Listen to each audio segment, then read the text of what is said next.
Genesis chapter 20. The birth of Isaac. The Lord blessed Sarah as he had promised, and she became pregnant and bore a son to Abraham when he was old. The boy was born at the time God had said he would be born. Abraham named him Isaac. When Isaac was 8 days old, Abraham circumcised him as God had commanded. Abraham was 100 years old when Isaac was born. Sarah said, God has brought me joy and laughter. Everyone who hears about it will laugh with me. Then she added, who would have said to Abraham that Sarah would nurse children? Yet I have borne him a son in his old age. The child grew, and on the day that he was weaned, Abraham gave a great feast. Hagar and Ishmael are sent away.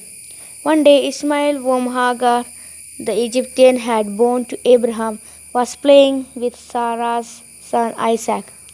Sarah saw them and said to Abraham, Send this slave and her son away. The son of this woman must not get any part of your wealth, which my son Isaac should inherit. This troubled Abraham very much, because Ishmael was also his son.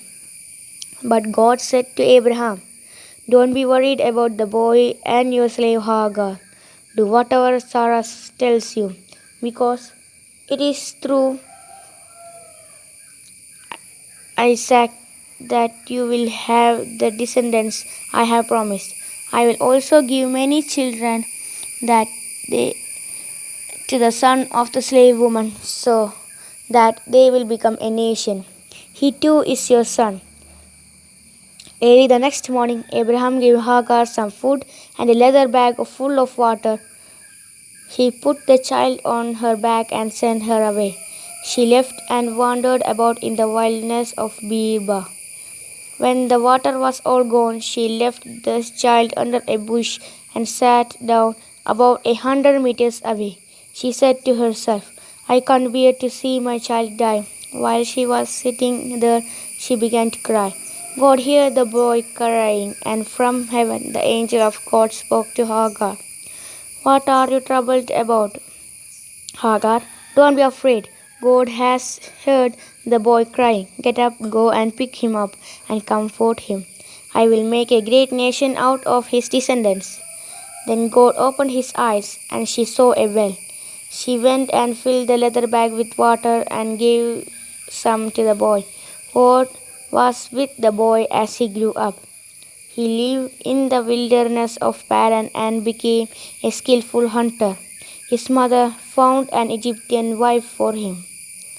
The agreement between Abraham and Abimelech. At that time, Abimelech went with Phicol, the commander of his army, and said to Abraham, God is with you in everything you do. So make a vow here in the presence of God that you will not deceive me, my children, or my descendants. I have been loyal to you. So promise that you will also be loyal to me and to this country in which you are living. Abraham said, I promise. Abraham complained to Abimelech about a well which the servants of Abimelech had sneezed. Abimelech said, I don't know who did this. You didn't tell me about it, and this is the first I have heard of it. Then Abraham gave some sheep and cattle to Abimelech, and the two of them made an agreement. Abraham separated 7 lambs from his flock, and Abimelech asked him, Why did you do that?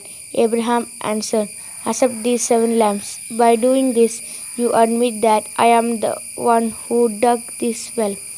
And so the place was called Beersheba, because it was there that the two of them made a vow. After they had made this agreement of Beersheba, Abimelech and Phicol went back to Philistia. Then Abraham planted a tamarisk tree in Beersheba and worshipped the Lord, the everlasting God. Abraham lived in Philistia for a long time.